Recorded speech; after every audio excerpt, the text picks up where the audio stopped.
Welcome back to Tell Me a Story by Teresa, and this is our last story of the Magic of Oz, and it's called The Fountain of Oblivion, and read by Margaret. So let's get started. 23. The Fountain of Oblivion. The morning after the birthday fete, as the wizard and Dorothy were walking in the grounds of the palace, Ozma came out and joined them, saying, "I want to hear more of your adventures in the forest of Gugu, and how you were able to get those dear little monkeys to use in Dorothy's surprise cake."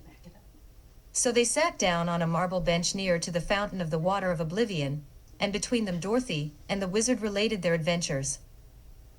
"I was dreadfully fussy while I was a woolly lamb," said Dorothy, "for it didn't feel good a bit. And I wasn't quite sure, that I'd ever get to be a girl again." "You might have been a woolly lamb yet, if I hadn't happened to have discovered that magic transformation word," declared the wizard. "But what became of the walnut and the hickory nut into which you transformed those dreadful beast magicians?" inquired Ozma. "Why, I'd almost forgotten them," was the reply, "but I believe they are still here in my pocket." Then he searched in his pockets and brought out the two nuts and showed them to her. Ozma regarded them thoughtfully. "It isn't right to leave any living creatures in such helpless forms," said she. "I think, wizard, you ought to transform them into their natural shapes again." "But I don't know what their natural shapes are," he objected, for of course the forms of mixed animals which they had assumed were not natural to them. "And you must not forget, Ozma, that their natures were cruel and mischievous, so if I bring them back to life they might cause us a great deal of trouble." "Nevertheless," said the ruler of Oz, "we must free them from their present enchantments. When you restore them to their natural forms we will discover who they really are, and surely we need not fear any two people, even though they prove to be magicians and our enemies." "I am not so sure of that," protested the wizard, with a shake of his bald head.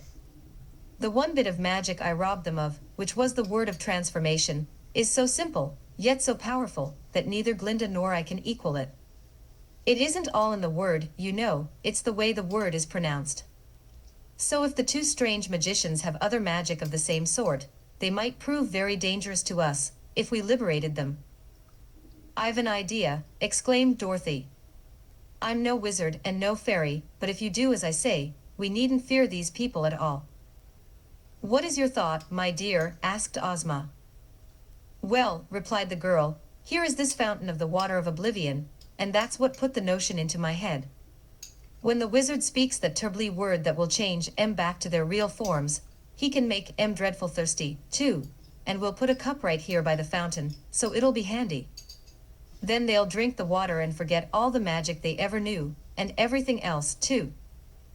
"That's not a bad idea," said the wizard, looking at Dorothy approvingly. "It's a very good idea," declared Ozma. "Run for a cup, Dorothy." So Dorothy ran to get a cup, and while she was gone the wizard said, "I don't know whether the real forms of these magicians are those of men or beasts. If they're beasts, they would not drink from a cup but might attack us at once and drink afterward. So it might be safer for us to have the cowardly lion and the hungry tiger here to protect us if necessary." Ozma drew out a silver whistle which was attached to a slender gold chain, and blew upon the whistle two shrill blasts. The sound, though not harsh, was very penetrating, and as soon as it reached the ears of the cowardly lion and the hungry tiger, the two huge beasts quickly came bounding toward them. Ozma explained to them what the wizard was about to do, and told them to keep quiet unless danger threatened. So the two powerful guardians of the ruler of Oz crouched beside the fountain and waited. Dorothy returned and set the cup on the edge of the fountain. Then the wizard placed the hickory nut beside the fountain and said in a solemn voice, "I want you to resume your natural form, and to be very thirsty, PYRZQXGL." In an instant there appeared, in the place of the hickory nut, the form of Kiki Aru, the high-up boy. He seemed bewildered at first, as if trying to remember what had happened to him, and why he was in this strange place. But he was facing the fountain, and the bubbling water reminded him that he was thirsty. Without noticing Ozma, the wizard and Dorothy, who were behind him, he picked up the cup, filled it with the water of oblivion, and drank it to the last drop. He was now no longer thirsty, but he felt more bewildered than ever, for now he could remember nothing at all, not even his name, or where he came from. He looked around the beautiful garden with a pleased expression, and then, turning, he beheld Ozma, and the wizard and Dorothy regarding him curiously, and the two great beasts crouching behind them. Kiki Aru did not know who they were, but he thought Ozma very lovely and Dorothy very pleasant. So he smiled at them, the same innocent, happy smile that a baby might have indulged in, and that pleased Dorothy, who seized his hand and led him to a seat beside her on the bench. "Why, I thought you were a dreadful magician," she exclaimed, "and you're only a boy." "What is a magician?" he asked, "and what is a boy?" "Don't you know?" inquired the girl. Kiki shook his head. Then he laughed. "I do not seem to know anything," he replied. "It's very curious," remarked the wizard. "He wears the dress of the Munchkins, so he must have lived at one time in the Munchkin country.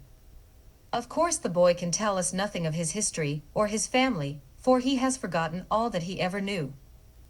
"He seems a nice boy, now that all the wickedness has gone from him," said Ozma. "So we will keep him here with us and teach him our ways, to be true and considerate of others." "Why, in that case, it's lucky for him he drank the water of oblivion," said Dorothy. "It is indeed," agreed the wizard. "But the remarkable thing, to me, is how such a young boy ever learned the secret of the magic word of transformation. Perhaps his companion, who is at present this walnut, was the real magician, although I seem to remember that it was this boy in the beast form who whispered the magic word into the hollow tree, where I overheard it." "Well, we will soon know who the other is," suggested Ozma. "He may prove to be another Munchkin boy." The wizard placed the walnut near the fountain and said, as slowly and solemnly as before, "I want you to resume your natural form, and to be very thirsty, PYRZQXGL." Then the walnut disappeared and Ragito the gnome stood in its place. He also was facing the fountain, and he reached for the cup, filled it, and was about to drink when Dorothy exclaimed, "Why, it's the old gnome king." Ragito swung around and faced them, the cup still in his hand.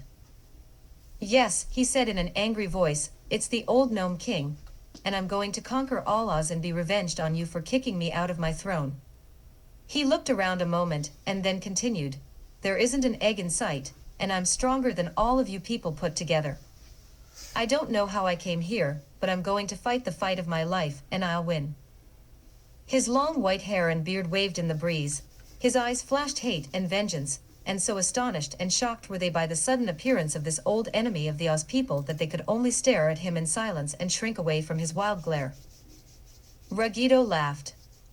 He drank the water, threw the cup on the ground and said fiercely, and now, Anne." His voice grew gentle. He rubbed his forehead with a puzzled air and stroked his long beard. "What was I going to say?" he asked pleadingly. "Don't you remember?" said the wizard. "No, I've forgotten." "Who are you?" asked Dorothy. He tried to think. I'm sure I don't know," he stammered. "Don't you know who we are, either?" questioned the girl. "I haven't the slightest idea," said the gnome. "Tell us who this Munchkin boy is," suggested Ozma. Ragito looked at the boy and shook his head. "He's a stranger to me."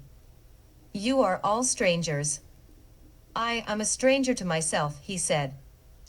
Then he patted the lion's head and murmured, "Good doggy," and the lion growled indignantly. "What shall we do with him?" asked the wizard, perplexed. "Once before the wicked old gnome came here to conquer us, and then, as now, he drank of the water of oblivion and became harmless. But we sent him back to the gnome kingdom, where he soon learned the old evil ways again. For that reason," said Ozma, "we must find a place for him in the land of Oz and keep him here. For here he can learn no evil, and will always be as innocent of guile as our own people." And so the wandering ex-king of the gnomes found a new home, a peaceful and happy home, where he was quite content and passed his days in innocent enjoyment. So I hope you enjoyed the stories of the Magic of Oz. And if you did, come back and we will have another story tomorrow of something different. So until then, bye.